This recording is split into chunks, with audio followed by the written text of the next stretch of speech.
သူအပျော်ဆုံးအလုပ်ကတော့အမိုက်ပုံထဲကနေအသုံးမလိုတဲ့ပစ္စည်းအဟောင်းအပျက်တွေကိုကောက်ယူပြီးအိမ်နီးနားချင်းတွေရဲ့ပြက်နေတဲ့ရီဒီယိုတွေကိုပြင်ပြီးကမပြောပလောက်တဲ့လှုပ်အားကလေးတွေရှာဖွေတာဖြစ်ပါတယ်။သူရဲ့ဖခင်ဖြစ်သူ Trivy ဟာစ조사ရုံးကန်တဲ့လယ်သမားတဦးဖြစ်ပြီးတားဖြစ်သူရဲ့ထက်မြက်မှုကိုအယံဂုဏ်ယူပါတယ်။သူကပညာရေးဟာဘဝကိုပြောင်းလဲနိုင်တယ်လို့ယုံကြည်ထားသူပါ။ Trivy ကဝီလီယံကိုပြောဘူးတယ်။ငါတို့ခေတ်တုန်းကလက်ကိုခေါင်းပေါ်ကနေကြော်ပြီးတစ်ဖက်ကနားရွက်ကိုကိုင်မိရင်မင်းကြောင်းတက်ဖို့အသက်ပြည့်ပြီလို့အဓိပ္ပာယ်ရတယ်တဲ့။ဝီလီယံကအဲ့ဒါကိုအလွယ်လေးလုပ်ပြနိုင်ခဲ့ပြီးចောင်းဝတ်စုံအစ်စ်ကိုဝတ်ဆင်ခွင့်ရခဲ့ပါတယ်။ဒါဟာသူ့အတွက်ကဘာသစ်စီကိုရှောက်လှမ်းမဲ့တကားပေါက်ပါပဲ။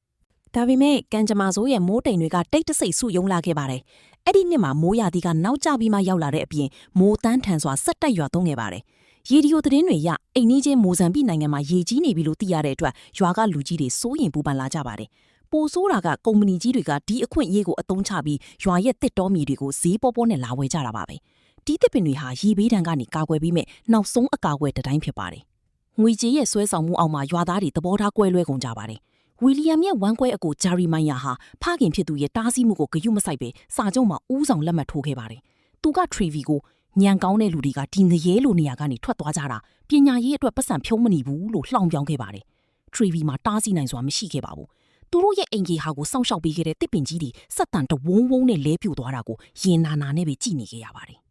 ရေတီးပြီးတဲ့နောက်မှာတော့ရှည်လျားလာတဲ့မိုးခေါင်ရေရှားမှုကြီးရောက်လာပါတယ်။မြေကြီးတွေအကွဲကုန်ပြီးတီးနှံတွေခြောက်သွေ့ကုန်တယ်လို့မိသားစုရဲ့စီးပွားရေးကလည်းထိုးဆင်းသွားပါတယ်။မကြခင်မှာပဲ Trivia ဝီလီယံအတွက်ကျောင်းလာကမပေးနိုင်တော့ပါဘူး။ကျောင်းသားတွေနဲ့ဆရာတွေအားလုံးရဲ့ရှိမှာဝီလီယံနဲ့တခြားဆင်းရဲတဲ့ကလေးတစုကိုကျောင်းအုပ်ကြီးကနာမည်ခေါ်ထုတ်ပြီးကျောင်းထုတ်လိုက်ပါတယ်။ဒီလိုနဲ့ဝီလီယံအတွက်ကဘာသစ်စီကိုသွားမဲ့တကားချက်ကြီးဟာရက်ဆက်အပိတ်ခံလိုက်ရပါတော့တယ်။ဒါပေမဲ့ဝီလီယံလက်မလျှော့ခဲ့ပါဘူး။သူ့ရဲ့သိပ္ပံစီယာကချီကွန်တာနဲ့သူ့အမအန်နီတို့ဟိဝက်ချစ်ကြိုက်နေတာကိုသူသိသွားပါတယ်။ဝီလီယံကဒီလျှို့ဝှက်ချက်ကိုထိမ့်သိမ်းပေးမယ်ဆိုတဲ့ကတိနဲ့ကျောင်းစာကြီးတိုက်ထဲဝင်ရောက်လေ့လာခွင့်ကိုလဲလှယ်ယူခဲ့ပါတယ်။စာကြီးတိုက်မှု Mrs. Croft ရဲ့ခွင့်ပြုချက်နဲ့ဝီလီယံဟာစာအုပ်စင်ရဲ့ထောင့်တနေရာမှာပုံအောင်ပြီးအသိပညာတွေကိုငတ်မှုတကြီးစုပ်ယူခဲ့ပါတယ်။စွမ်းအင်ကိုအသုံးချခြင်းဆိုတဲ့စာအုပ်ထဲကလေအားလျှက်စစ်တာပိုင်ပုံလေးတစ်ပုံဟာသူ့ရဲ့မှုံမိုက်နေတဲ့ကဘာကြီးကိုလျှက်စီးကြောင်းတစ်ခုလိုလင်းလက်သွားစေခဲ့ပါတယ်။လေအားနဲ့လျှက်စစ်ထုံမယ်ပြီးရင်အဲ့ဒီလျှက်စစ်နဲ့ရေစုပ်ဆက်ကိုမောင်းပြီးရေတင်မယ်ဒီလိုရဲရင်တဲ့အတွေးခေါ်တစ်ခုသူ့ခေါင်းထဲမှာပေါ်လာပါတယ်အကယ်၍အောင်မြင်ခဲ့ရင်သူတို့ဟာမိုးခေါင်တဲ့ရာသီမှာတောင်တီးနှံတွေစိုက်ပျိုးနိုင်မှာပါတစ်ချိန်တည်းမှာပဲရွာရဲ့အခြေအနေကပိုဆိုးလာပါတယ်ဖခင်ဖြစ်သူ Trivy ကတငယ်ချင်းဟောက်စီအကူညီတောင်းပူသွားပေမဲ့ပူကြောက်စရာကောင်းတဲ့သတင်းကိုကြားခဲ့ရပါတယ်အစိုးရရဲ့အကတိလိုက်စားမှုနဲ့စီမံခန့်ခွဲမှုညံ့ဖျင်းမှုကြောင့်တနိုင်ငံလုံးအရင်ကမကြုံဘူးတဲ့ငတ်မွတ်ခေါင်းပါမှုဘေးကြီးနဲ့ရင်ဆိုင်ရတော့မှာဖြစ်ပါတယ်ရွာကလူကြီး Trivy ရဲ့တငယ်ချင်းဟာသမရရဲ့လူထုစည်းဝေးပွဲမှာပြည်သူတွေအတွက်အမှန်တရားကိုတင်ပြဖို့ကြိုးစားခဲ့ပေမဲ့သူ့ရဲ့အတန်ဟာချက်ချင်းပဲနှိမ့်မြုပ်သွားပြီးအာဏာပိုင်တွေရဲ့ရိုက်နှက်နှိပ်စက်မှုကိုခံခဲ့ရပါတယ်။စနစ်တကျရှိမှုတွေအားလုံးပြိုလဲသွားပါပြီ။ငတ်မွတ်ခေါင်းပါမှုဟာတားရဲတကောင်လိုလူတွေရဲ့နောက်ဆုံးကျန်တဲ့အသည့်တရားနဲ့ဂုဏ်သိက္ခာတွေကိုဝါမြို့နေပါတယ်။အစိုးရကဝေငှတဲ့ကယ်ဆယ်ရေးရိတ်ခါတွေကရုံးရင်းဆန့်ခတ်မှုတွေကိုဖြစ်ပေါ်စေခဲ့ပါတယ်။လူတွေဟာယူးသွတ်တယ်လို့လူရက်ကြပြီးအဲ့ဒီရုံးရင်းဆန့်ခတ်မှုကြားမှာဝီလီယံနဲ့အဖေဖြစ်သူတို့လူစုကွဲသွားခဲ့ပါတယ်။ခေရခဲစေရိတ်ခါလေးနည်းနည်းကိုတည်ပြီးအိမ်ပြန်ရောက်တဲ့အခါမိသားစုတစ်ခုလုံးတနေ့ကိုတစ်နှက်ပဲစားဖို့ဆုံးဖြတ်လိုက်ရပါတယ်။စိတ်ပြက်အားငယ်မှုတွေကြားထဲကနေအမဖြစ်သူအန်နီဟာမျော်လင့်ချက်မဲ့နေတဲ့ရွာလေးကနေဆရာကာချီကွန်တာနဲ့အတူထွက်ပြေးဖို့ရွေးချယ်ခဲ့ပါတယ်။သူမကစာတိုလေးတစ်စောင်ချန်ထားခဲ့ပြီးအဲ့ဒီထဲမှာထမင်းစားမဲ့ပါဇက်တစ်ခုယော့သွားတာပေါ့လို့ရေးထားပါတယ်ဒီကဒေါသတကြီးနဲ့အဲ့ဒီလေအားလျှက်စစ်တာပိုင်ပုံစံငယ်လေးကိုရိုက်ချိုးဖျက်ဆီးပစ်လိုက်ပြီးဝီလီယံကိုစိတ်ကူးရင်မနေနဲ့အသက်မဲ့နေတဲ့အဲ့ဒီလေကွင်းကိုပဲ EECC တွားထုံဖို့အမိန့်ပေးခဲ့ပါတယ်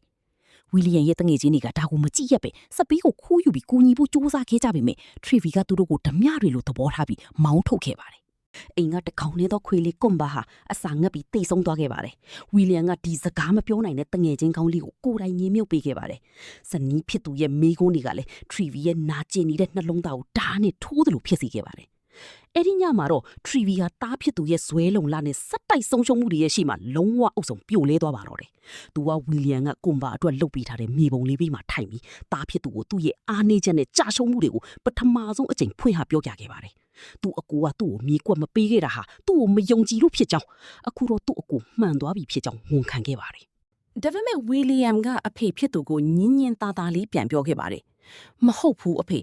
ေတခါမှမကြရှုံးခဲ့ပါဘူး။အဖေကြောင့်သားကြောင့်တက်ခွင့်ရခဲ့တာ အဲ့ဒီအခိုက်အတန့်မှာတစ်သလုံးခေါင်းမာခဲ့တဲ့ဖခင်တယောက်ဟာသူ့ရဲ့မာနတွေကိုချပစ်လိုက်တယ်လို့လက်တွေ့ဘဝအပေါ်နောက်ဆုံးရုန်းကန်မှုတွေကိုလည်းလက်လျှော့လာပါသည်သူကသားဖြစ်သူရဲ့မျက်လုံးတွေကိုကြည့်ပြီးအရာအားလုံးကိုပြောင်းလဲစေမယ်မေးခွန်းတစ်ခုကိုမေးလိုက်ပါသည်ကောင်းပြီငါဘာလုပ်ပေးရမလဲနောက်တနေ့မှာတော့သူအမျက်တနိုးထားတဲ့စပိတ်ကိုသူ့လက်နဲ့ကိုယ်တိုင်ချုပ်ပေးခဲ့ပါတယ်။အရင်ကထွက်ခွာသွားတဲ့တငယ်ချင်းတွေပြန်ရောက်လာကြပြီးရွာသားတွေအားလုံးလည်းလာရောက်ကူညီကြပါတယ်။သူတို့အားလုံးအတူတူတစ်ပင်ခုတ်ဂဟေးဆော်ပြီးအပိုင်းအစတန်တိုတန်စားတွေနဲ့စပီးဟောင်းတစ်စီးကနေဖြစ်ပေါ်လာတဲ့လေအားလျှက်စစ်တာပိုင်ကြီးကိုခြောက်ချွေနေတဲ့မြေပြင်ပေါ်မှာဖြည်းဖြည်းချင်းထောင်မှတ်လိုက်ကြပါတယ်။ဝီလီယမ်ကတာပိုင်ထိတ်ကိုတက်ပြီးနောက်ဆုံးဝါယာကျိုးကိုချိတ်ဆက်လိုက်ပါတယ်။လူတိုင်းကအသက်ရှူအောင်ပြီးလေအလာကိုစောင့်မျှော်နေကြပါတယ်။လီတိုက်ခတ်လာပါပြီ။ဒလက်တီစတင်လေပတ်ပြီးပို့မြန်လာပါတယ်။ဘက်ထရီကအရင်ဆုံးအားသွင်းဖို့လိုအပ်တဲ့အတွက်အဲ့ဒီအချိန်ကရှီလျားပြီးရင်ခုန်စရာကောင်းလာပါတယ်။နောက်ဆုံးမှာတော့ရေတွင်းနဲ့ထဲကရေစုပ်ဆက်ကနေအတန်ကြီးမီဟီးလာပြီးရွှန်စည်းတွေပါတဲ့တက်ရှိရေစမ်းကြောင်းတစ်ခုကပိုက်လိုင်းထဲကနေပန်းထွက်လာပါတော့တယ်။လူတွေဟာမူဂျိုးဖြစ်တယ်လို့တခဲနဲ့အော်ဟစ်အောင်ပွဲခံကြပြီးကလေးတွေကရွှန့်ရည်တွေကမှပျော်ပျော်ပါးပါးကစားကြပါတယ်။ထရီဗီကသူ့သားကိုတင်းတင်းကြပ်ကြပ်ဖတ်ထားရင်မြည်ရည်တွေစီးကြလာပါတော့တယ်။အဲ့ဒီနေ့မှာအသက်73နှစ်အရွယ်ကောင်လေးတစ်ယောက်ဟာသူ့ရဲ့လက်နှစ်ဖက်နဲ့တရွာလုံးအတွက်အသက်ကမိုးရီကိုစောင့်ချင်းပြီးနိုင်ခဲ့ပါတယ်